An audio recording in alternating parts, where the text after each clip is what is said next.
Bueno, buenas tardes a todos y realmente es una gran alegría poder compartir hoy esta temática con ustedes que está dentro de lo que es la educación y sobre todo cuando la pensamos hoy en el espacio de formación del rol docente de cada uno de ustedes y también nosotros como educadores tener la posibilidad de volver a repensarnos en función de muchas cosas que a lo mejor están como dadas y viene bien tomarnos este espacio para volver a pensar en qué consiste la tarea de educar y cómo nos vamos a posicionar nosotros como educadores frente a dos ejes fundamentales que tiene la educación. Uno, que es la inclusión educativa, que es lo que vamos a abordar hoy, y el otro, que son las tecnologías, las nuevas tecnologías, que de algún modo, frente a esta situación de pandemia, tuvimos que recurrir a ellas sin poco o casi nada tecnología en algunos casos desde las escuelas, ¿no? Así que bueno, vemos este momento como una oportunidad para compartirlos con ustedes, algunos ya son casi colegas y otros están en proceso, así que valoramos mucho este espacio, por eso cuando hablamos con Gabriel, con María Inés, vimos la posibilidad de hacer este encuentro que nos va a enriquecer a todos, ustedes desde el lugar de estudiantes, desde casi profes, y nosotros con la trayectoria de educadores que venimos teniendo. Así que bueno, gracias por estar acá. Y vamos a empezar con una dinámica que, que tiene que ver no tanto con el pensamiento, sino con lo que a ustedes les provoca, a qué los remite a ustedes la palabra diversidad. Entonces vamos a utilizar un juego, Cristina va a explicar ahora la temática, y vamos a ver qué palabras surgen de lo que significa para cada uno de nosotros la diversidad. La idea es que puedan también como ir a hacer una experiencia de registro personal, no tanto desde lo teórico, sino más bien de lo que para mí significa la diversidad. Bueno, como decía María Inés, la dinámica es la siguiente. Vamos a responder entre todos, según lo que consideren pertinente, esta pregunta que tenemos acá, que es, ¿qué significa para vos la diversidad? Y tenemos la posibilidad de escribir 3 palabras, o sea, 3 posibles palabras que sirvan de sinónimo o para entender el concepto de diversidad. Para entrar a este formulario lo que tienen que hacer es entrar al link que les mandé desde el chat, o si no, pueden escanear el código QR con el celu, ¿sí? Desde la pantalla. Si es que están con celu con un lado y están viendo desde la compu, pueden escanear el código QR. Y si no, entrar desde el link. La idea es poner palabras o quizás frases bien cortitas, porque lo que vamos a ir viendo a medida que ustedes vayan cargando sus respuestas es una nube de palabras, en donde las palabras que más se repitan, que más mencionen ustedes, van a ir apareciendo aquí mismo. Así que nos vamos a dar un ratito para completar. Avísenme si hay alguna dificultad para entrar. Bueno, ¿cuántas palabras, Inés? Muchísimas, muy bien. Bueno, esto es un poco lo que para cada uno de nosotros eh, significa cuando vemos la palabra diversidad, ¿no?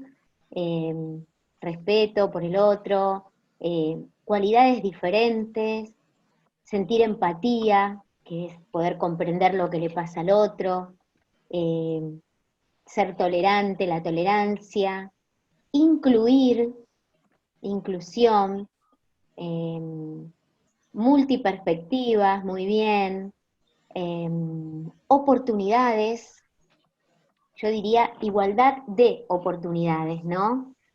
Eh, Convivencia, democracia, abarcativo, adaptar las cosas, pluralismo, diferencias.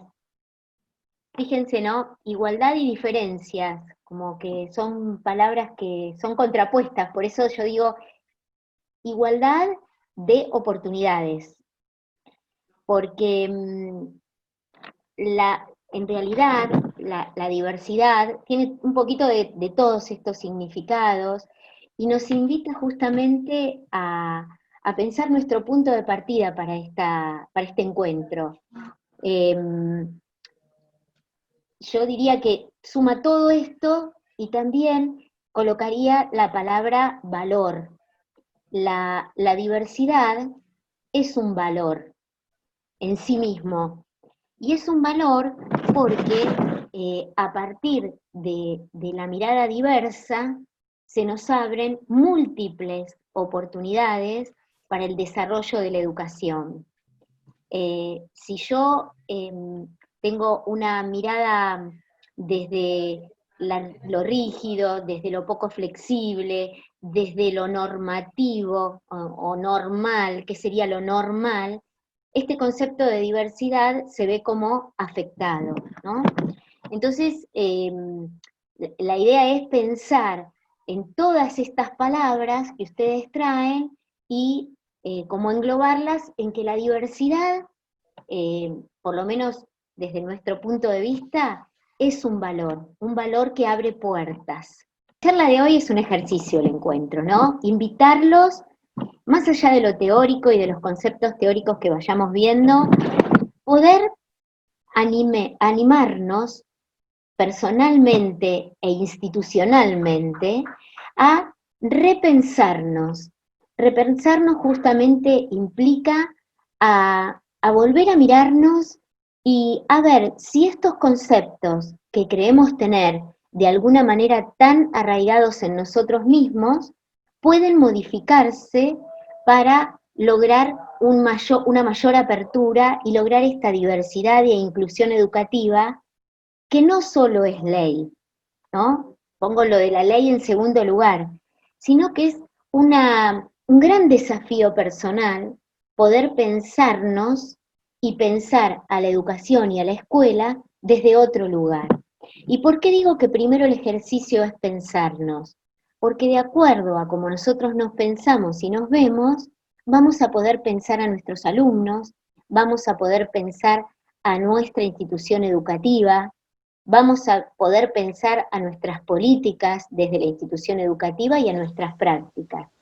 Si yo considero que la diversidad es un problema, porque me trae muchos problemas, seguramente el enfoque con que yo haga la mirada hacia mis alumnos y hacia el contexto institucional va a ser un enfoque poco flexible y que dé poco lugar al mundo de lo diverso, ¿no?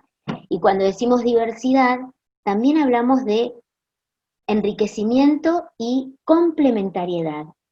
¿Por qué? Porque cuando hay dos personas que son diferentes, lo que pasa es que se complementan, porque la riqueza que tiene uno la pone al servicio del otro, y la que tiene el otro la pone al servicio mío. Entonces la comunidad crece. Por otro lado, hay una invitación también a hacer esta mirada que llamamos del extranjero. Ustedes vieron que cuando uno va a un lugar nuevo, siempre mira de otra manera ese lugar, porque es nuevo, ¿no? Entonces se encuentra cosas positivas, cosas que a lo mejor el que vive en ese lugar nunca las había visto. La mirada del principiante, ¿no? Que es ese niño que vemos cómo va desarrollando su capacidad cognitiva, descubriendo cada cosa con asombro. Para hacer una educación diversa necesitamos poner en práctica esta mirada. Y cuando digo esta mirada, digo romper algunas lógicas. Son muy habituales en las instituciones educativas. A veces cuando trabajamos en escuelas, nos pasa que llegamos a una escuela nueva, como personal nuevo, y cuando hacemos alguna propuesta, se nos dice, pero esto fue siempre así. Entonces, como fue siempre así, debemos continuarlo así. Entonces, modificar esas lógicas que también habla de la flexibilidad que tenga cada una de las escuelas. Claro que hay muchos miedos y muchas resistencias a pensar una escuela diversa. a veces tiene que ver con miedos propios, personales, a veces tienen que ver con respuestas como yo no fui formado para esto, y es cierto, es cierto.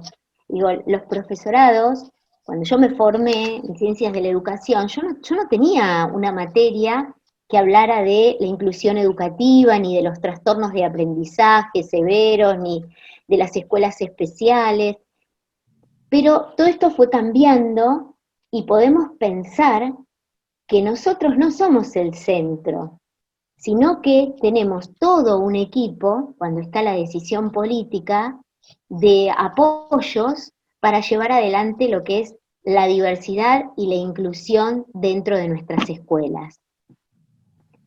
Pensar que no somos centro y pensar que no somos los únicos que tenemos algo para dar.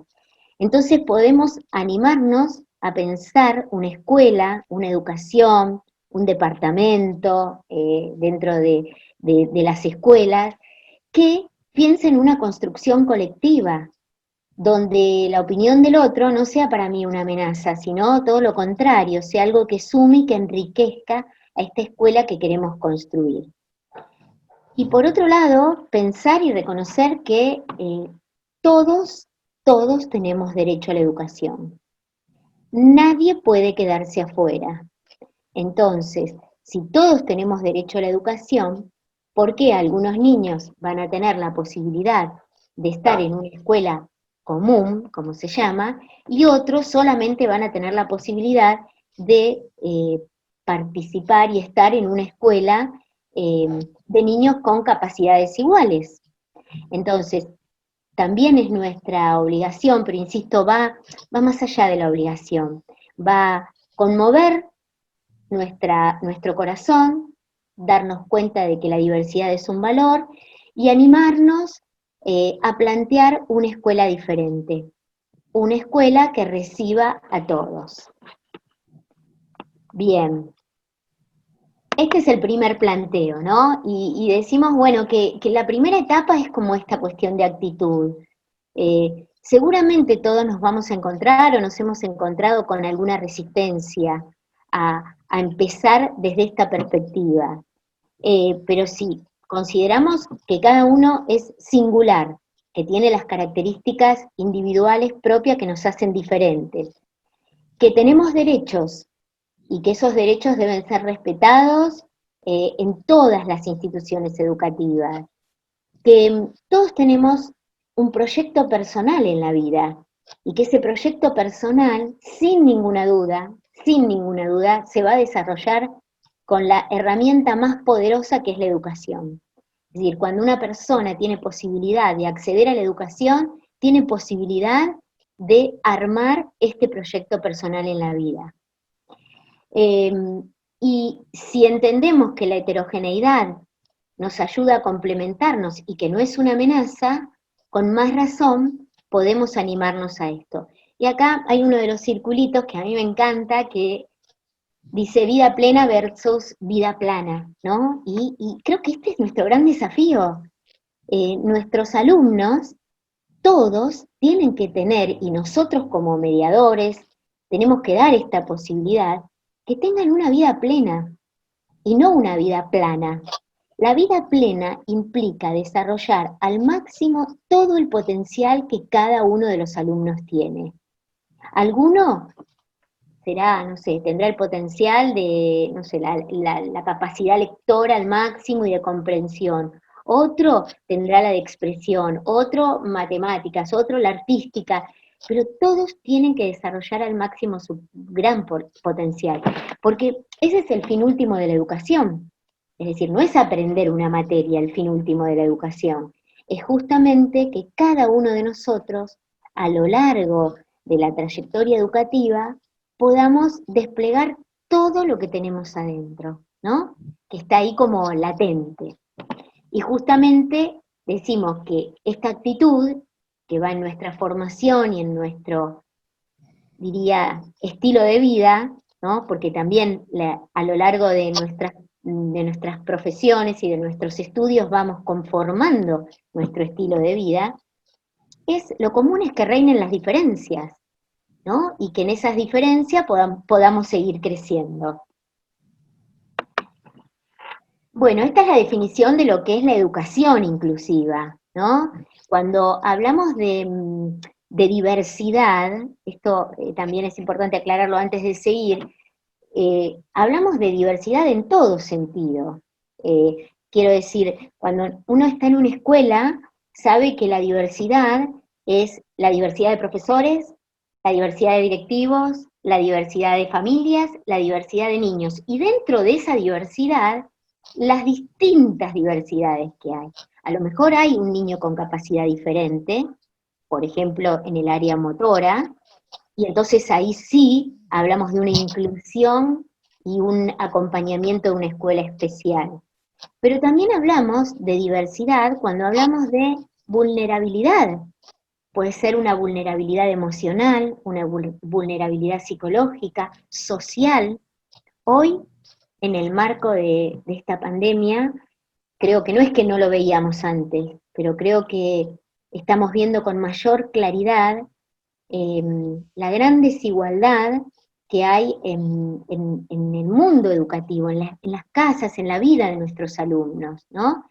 Y eso también, esforzarnos por llegar a ellos desde distintos modos, ya sea el digital, que es la mayoría, y después en el formato papel, en la falta de alimentos, cuando así también se requiere, es una manera de incluir dentro de la escuela, porque todos nuestros alumnos tienen derecho a una educación.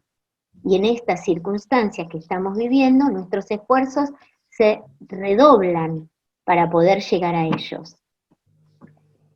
Bien, entonces, ¿qué es la educación inclusiva? Yo lo dividí en dos ejes, ¿no? Porque me parece como que se puede entender claramente. Por un lado, es el proceso de identificar, primer verbo, identificar, ver, y responder a la diversidad de necesidades de todos los estudiantes. Primero lo veo y luego respondo a esa diversidad. Y en esa diversidad, ¿qué analizo? Analizo cuáles son las necesidades que tienen cada uno de los estudiantes y trato de acompañarlos para que logren la mayor participación en sus aprendizajes, en las culturas y en las comunidades.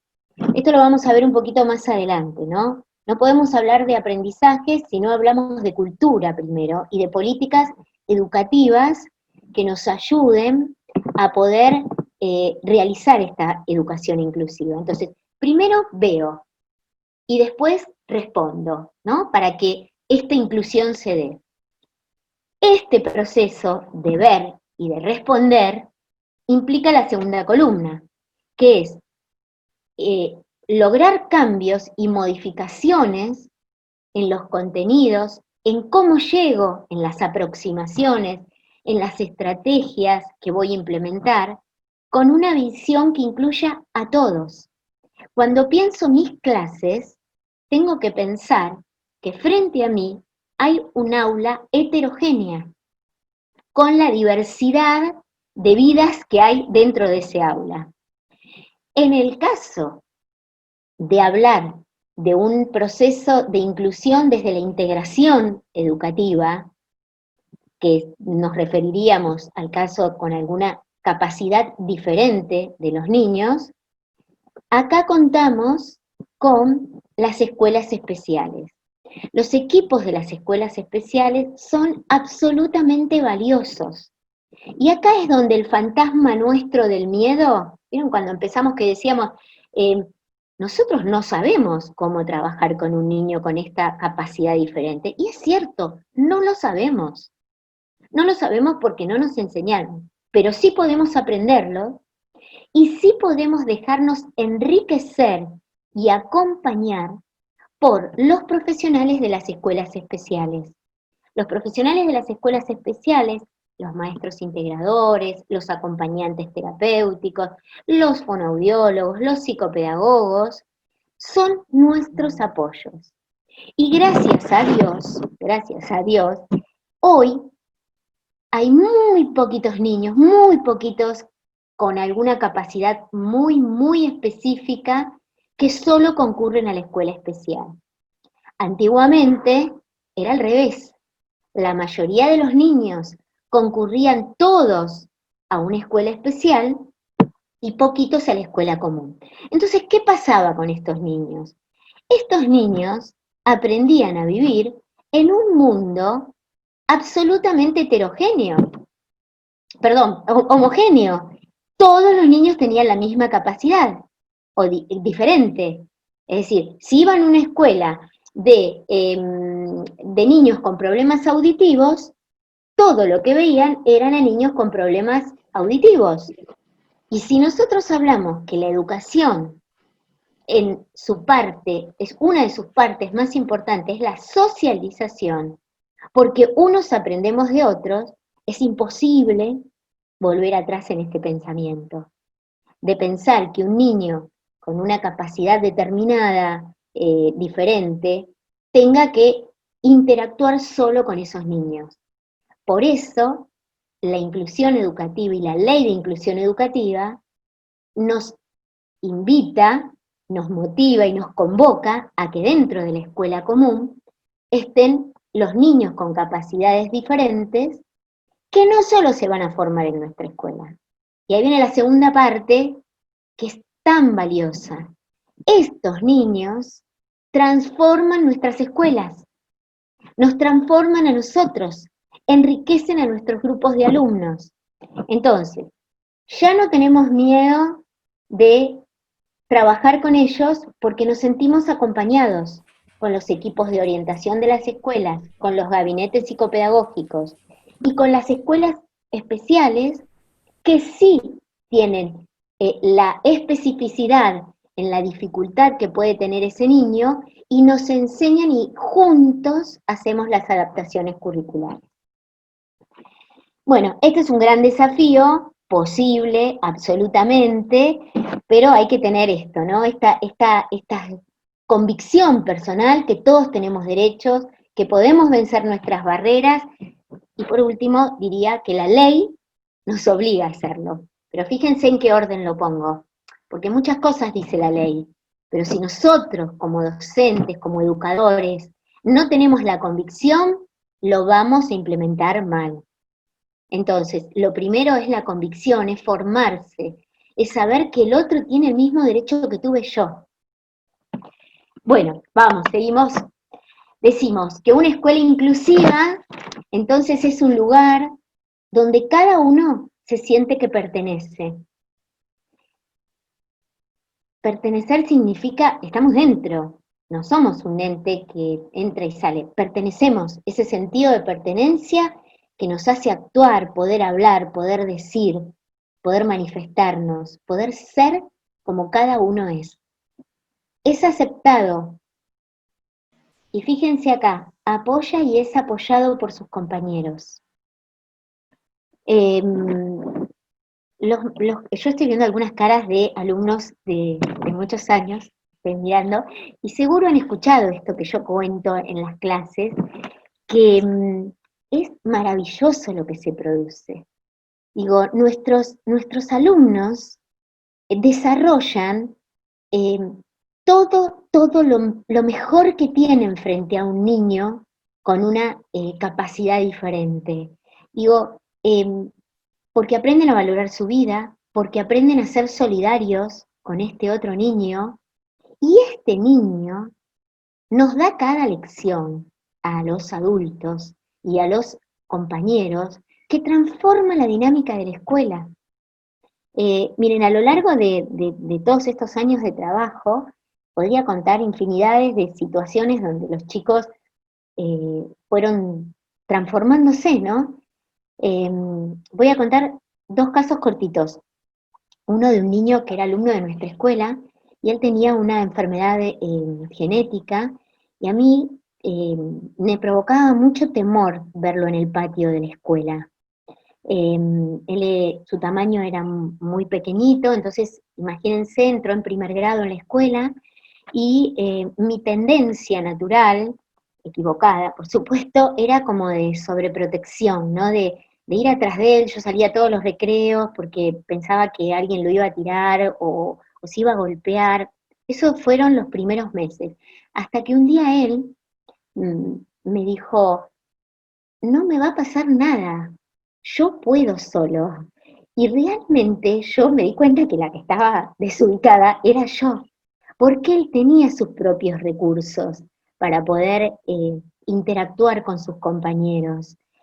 Y también recuerdo a su mamá, que el otro día viendo, no sé si vieron la película Wonder, se las recomiendo, su mamá me hacía acordar a la mamá de este alumno, porque ella fue quien nos mostró a todos los educadores de la escuela que había educado a su hijo en su confianza personal, que ella creía en él. Y como ella creía en él, nosotros aprendimos a creer. Y este alumno nos enseñó a nosotros. Y el otro caso, teníamos que terminó, estuvo de primero a sexto, una niñita con una discapacidad motora muy, muy importante. Y claro, al principio todos también teníamos miedo. Y lo comparto con ustedes porque es algo natural, ¿no? Tener temor a no saber cómo alojarlos, abrazarlos, hacerlos pertenecer a nuestra escuela. Y bueno, esta niñita nos acompañó durante primero a sexto y hizo todas las salidas educativas con nuestro grupo, hizo su viaje de promesa de fidelidad a la bandera a cuarto, en cuarto grado, perdón, y hicimos el viaje de egresados en sexto con ella a Tandil. Eh, Era casi imposible. Imagínense silla de ruedas, Tandil, Rosario, Monumento a la Bandera, digo, pero como la primera barrera estaba levantada, que es la del amor, todo fue posible, todo se fue acomodando. Fuimos con 2 acompañantes, sus papás confiaron en nosotros, y esos niños se sintieron así, alojados, recibidos, y transformaron nuestra escuela. Esta niñita fue la primera vez que hicimos un premio especial en la escuela, y lo recibió ella. Y cuando escribimos las palabras de por qué le entregábamos este premio especial, lo que pusimos fue esto: porque vos nos enseñaste un modo de vida distinto, porque superaste todos los obstáculos, porque fuiste una compañera eh, que nos fue acompañando a lo largo de tu trayectoria educativa en todos los momentos. Así que bueno, una vez que pudimos levantar estas barreras y trabajar todos los días por esta escuela, ya no podemos volver atrás.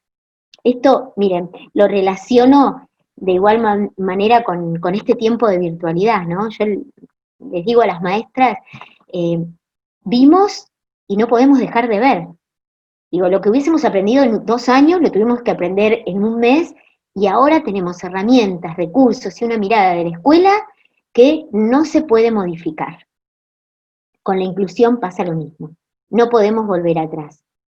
Y también podría mencionar otros casos de alumnos no con una capacidad diferente, sino con vulnerabilidades psicológicas que terminaron nuestra escuela y, y fueron moviendo todas las piezas internas de la escuela, ¿no? Para llegar a poder hoy decir que se sienten aceptados, amados, valorados. ¿Por qué? ¿Porque nosotros somos buenos? No, porque ellos tienen también ese valor. Como nosotros tenemos otros valores, ellos tienen ese valor, que es diverso y que nos complementó en la escuela. Bien, esto es un poco para ver cómo son nuestras aulas heterogéneas cuando queremos una escuela inclusiva. Nos sentimos recibidos, acogidos, alojados, aceptados, respetados y valorados. Todos, para poder desarrollarnos, todos necesitamos de estas cosas, de estas actitudes. Si a mí nadie me valora, si a mí nadie me mira, si a mí nadie me estimula, probablemente muera en el intento. Pero cuando yo siento que un maestro, que un profesor me puede decir, vos podés, creo en vos, podemos lograrlo juntos, ¿qué necesitas? Estoy segura que ese alumno va a buscar sus propios recursos para poder salir adelante. Y creo que todos más o menos tenemos experiencia de esto, ya sea personal, porque nos ha pasado con nosotros mismos, si tuviéramos tiempo para hacer un ejercicio de maestros que fueron significativos con nosotros, o a los que ya somos profes, que nos ha pasado en lo personal y con otros alumnos. Bien, seguimos. Si se cansan me van avisando. Cuando hablamos de escuelas inclusivas, tenemos que hablar de una cultura inclusiva donde todos seamos conscientes de que todos somos valiosos como fundamento primordial para que el alumnado pueda llegar a un mayor logro. Esto es esencial en la educación. Si yo frente a un grupo de alumnos, porque no me gusta la cara, porque hoy me contestó mal, porque la madre es insoportable, hago un juicio de valor negativo, ese alumno muy probablemente no llegue a desplegar sus capacidades y nunca encuentre sus herramientas. Entonces, en la cultura inclusiva, todos somos valiosos y ese valor nos hace complementar y conformar grupos heterogéneos. Desarrollar valores inclusivos. Ustedes como profe, es decir, poder compartir los dones de los docentes, ¿no? Los equipos directivos, fomentar esto. Este tiene este don, bueno, lo discutimos, lo compartimos, llegamos a un acuerdo. Como yo les digo a veces a los chicos, a veces no se elige la propuesta que puse yo, pero no importa, mañana tal vez sí, la riqueza está en poder descubrir qué tiene el otro para darme y que el otro se sienta valioso. Lo mismo con las familias, con cada uno de los miembros de la comunidad educativa. Ustedes saben que escucharán mucho que, bueno, la complejidad de la dinámica familiar y la escuela, a veces hay como un enfrentamiento. Yo diría más que un enfrentamiento, a veces hay como distancias, ¿no? Entre el padre y el profesor. Creo que este es otro gran desafío, ¿no? Encontrar un punto de acuerdo. Nosotros como profes tenemos que desarrollar esta comprensión empática y superar esta situación de que esto me lo está haciendo a mí.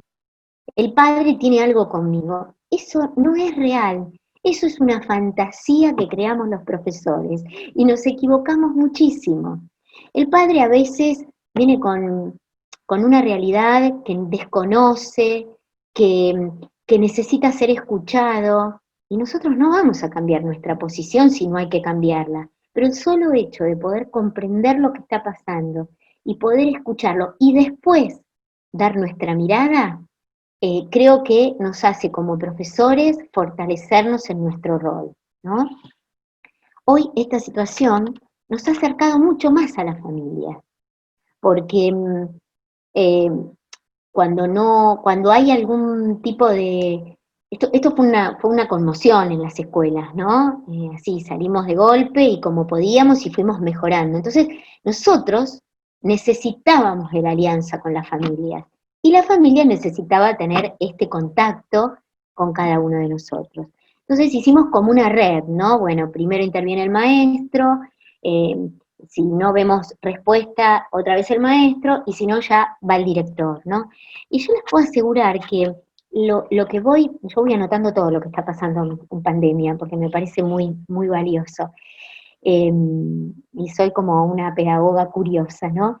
Y lo que yo veo es que las familias agradecen mucho nuestra intervención, ¿no? Y nosotros no cambiamos las reglas de juego, porque si el alumno tiene que entregar el trabajo y nosotros tenemos que hacer un seguimiento conceptual, lo tenemos que hacer. Pero en las formas y en sentirse comprendidos, esto ayuda también a nuestro rol como docentes, a acercar, a cortar distancia. Políticas inclusivas. Bueno, las políticas generales sobre la inclusión educativa, la ley está, eh, los supervisores insisten en el cumplimiento de la ley, pero yo también pienso que muchas veces se evita el cumplimiento de esta ley, eh, digamos, disimuladamente. Por eso digo que las políticas tienen que estar, pero sobre todo tiene que estar esa convicción personal de que esto es un derecho y un deber que los educadores no podemos dejar de lado. Y las prácticas inclusivas, es decir, cuando ustedes piensen sus clases, no podemos pensar de manera uniforme, ¿no? Homogeneizante. Tenemos que tener alternativas, porque no es solo para el chico que vamos a recibir el apoyo de la escuela especial, sino para aquel niño que tiene, por ejemplo, no sé, un problema serio en su casa y que en nuestras clases se manifiesta. Entonces, esta heterogeneidad la vamos a tener siempre, porque el mundo de las aulas es un mundo heterogéneo. Todos los que estamos en esta clase virtual somos diferentes. ¿Mm? Cada uno tiene su historia, su trayectoria educativa, sus problemas.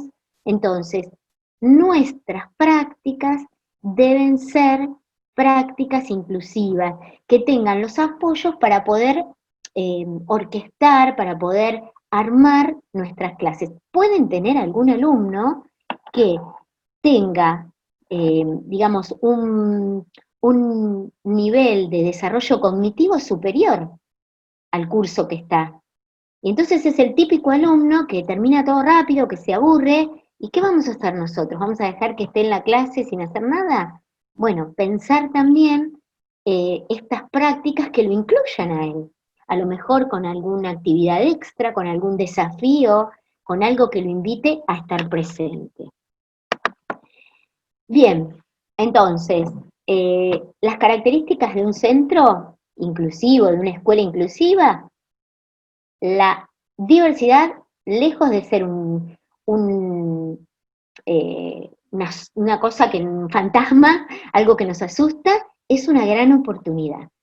Una gran oportunidad para formar aulas heterogéneas y enriquecerse mutuamente, aprovechar la sinergia de todos los miembros. Ustedes, cuando hablamos de grupos heterogéneos, van a tener niños que van a ser colaborativos, van a tener jóvenes que van a ser absolutamente responsables y otros que no. Entonces, imagínense aprovechar esa sinergia. Hoy, por ejemplo, me llamó una maestra y me dice, ¿te parece, Marinés, que hagamos una reunión por Zoom con fulanito, menganito y menganito? Porque fulanito se lleva muy bien con menganito y menganito tiene una capacidad de ayuda, pero fantástico, pidamos autorización a los padres y hagamos esa reunión por Zoom de 4, 3 alumnos y la maestra. Digo, esa sinergia ayuda también a crear el clima institucional, el clima del aula. Un alumno lo percibe si es amenazante el clima áulico, donde lo que dice va a ser juzgado, o si cuando abre la boca va a ser una oportunidad, aunque se equivoque.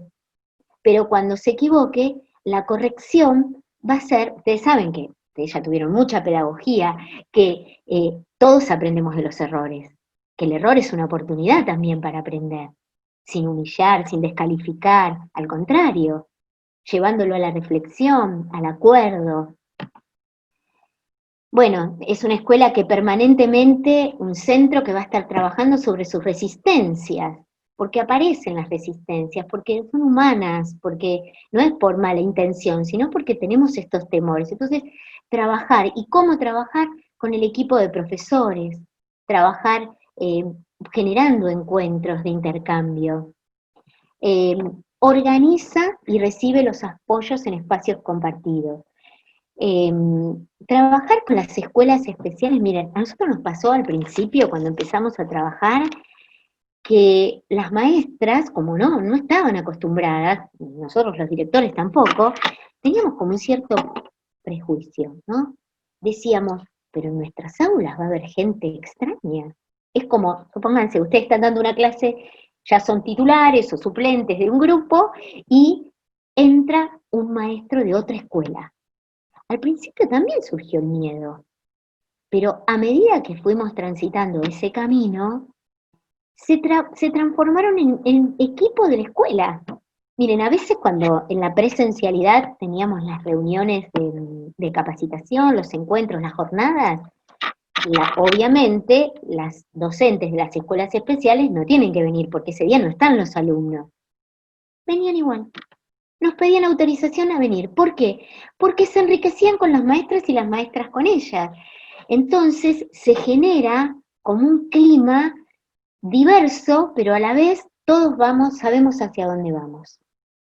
Acá nadie viene a observar la clase del maestro titular, ni nadie viene a cuestionar a la maestra, sino que se articula el trabajo con los equipos externos, con los equipos internos, con las familias, y se van haciendo estos acuerdos. Bueno, y ya vamos terminando, Hay, el DUA es el diseño universal de aprendizaje, ¿no?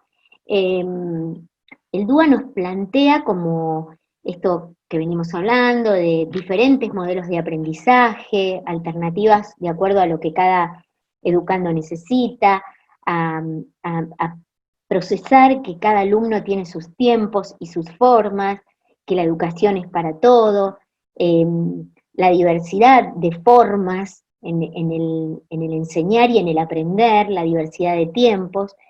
Y a veces en las escuelas nosotros nos encontramos como con dos enfoques, ¿no? El enfoque reactivo, que es el enfoque de aquella escuela que cuando aparece la necesidad, es decir, supongamos, toca el timbre de la escuela un niño con una capacidad diferente, entonces empezamos a pensar cómo atenderla, y entonces el proyecto no está diseñado desde el primer momento por la inclusión educativa, sino que vamos a veces como intentando aprender sobre la marcha, a veces con improvisación, que puede ser muy riesgosa para todos los miembros de la institución educativa. ¿Y qué es lo que falta en esto? La cultura, la decisión y la práctica institucional de una educación inclusiva. Entonces, el modo reactivo no es recomendable bajo ningún punto de vista, ¿no? Nunca. En la vida de las personas tampoco, porque cuando reaccionamos en general lo hacemos mal. En cambio, el modo proactivo es el modo más pensado, el modo elegido, el modo elaborado.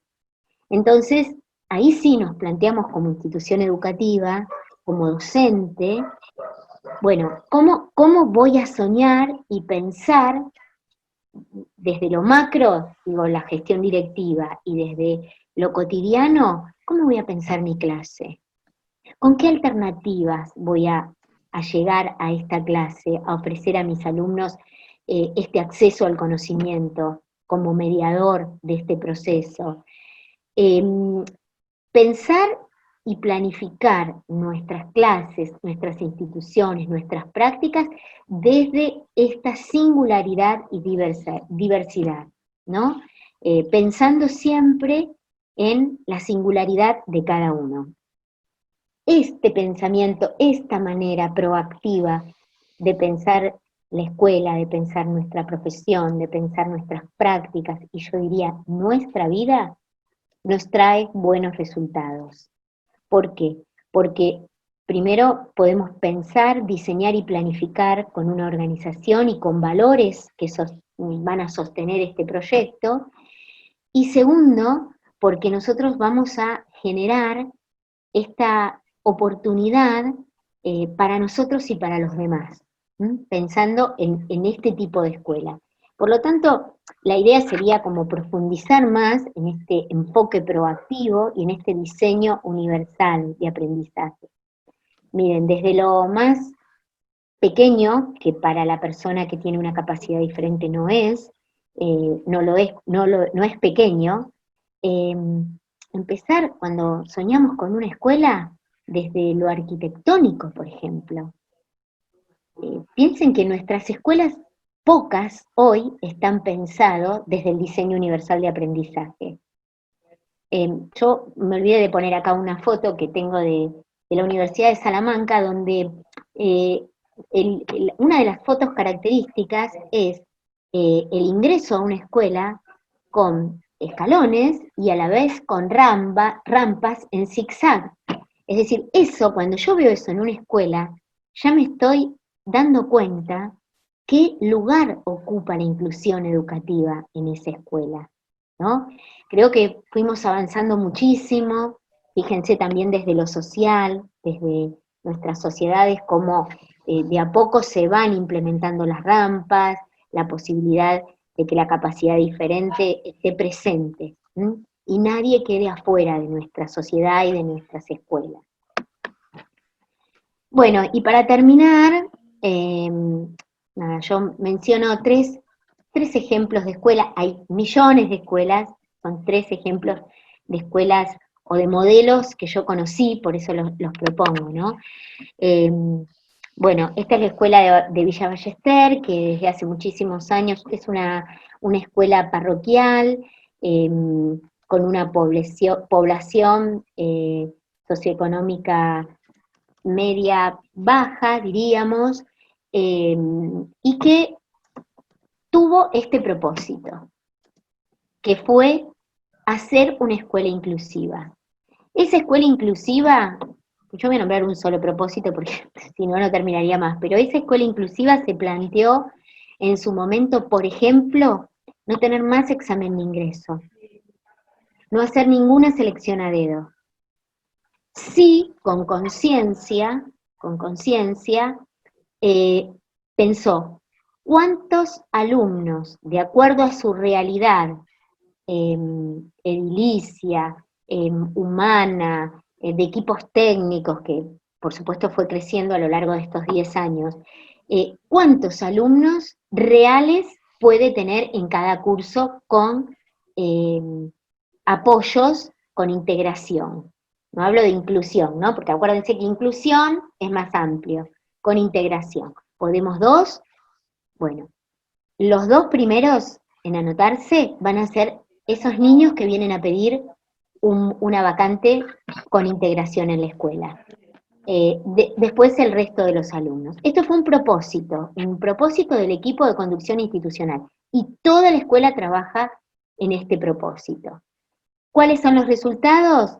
Los resultados son que ya esto no es motivo de planteo, sino que esto fue una decisión institucional, fuimos aprendiendo, fuimos levantando barreras, y hoy la escuela con responsabilidad apoya este trabajo de inclusión educativa en todos los niveles. Empezó en el nivel primario, hoy ya está en el nivel inicial y por supuesto en el nivel secundario. Con estos apoyos, no está el profesor solo, sino que está la escuela especial que va acompañando a cada uno de los equipos de nivel. Después está esta escuela que depende de la Universidad de Buenos Aires, que yo también conozco, que es la Escuela Media Técnica de la UBA, que está en Villa Lugano, es una escuela secundaria, y que tiene una situación de extrema vulnerabilidad de los alumnos, muchas veces yéndolos a buscar, trayéndolos a la escuela, para que tengan esta posibilidad que nosotros como educadores valoramos tanto, que es el desarrollo personal de su vida, el tener un proyecto personal de vida. Bueno, este es un secundario innovador y de vanguardia porque atrae a esta población de extrema vulnerabilidad, los acompaña durante todo el trayecto, es decir, más allá de los contenidos específicos por área, están todo el día en la escuela, reciben el almuerzo, el desayuno, la merienda, y ya les digo, luchan por que todos tengan un lugar, que nadie se quede afuera. Este es un modelo claro también de inclusión educativa.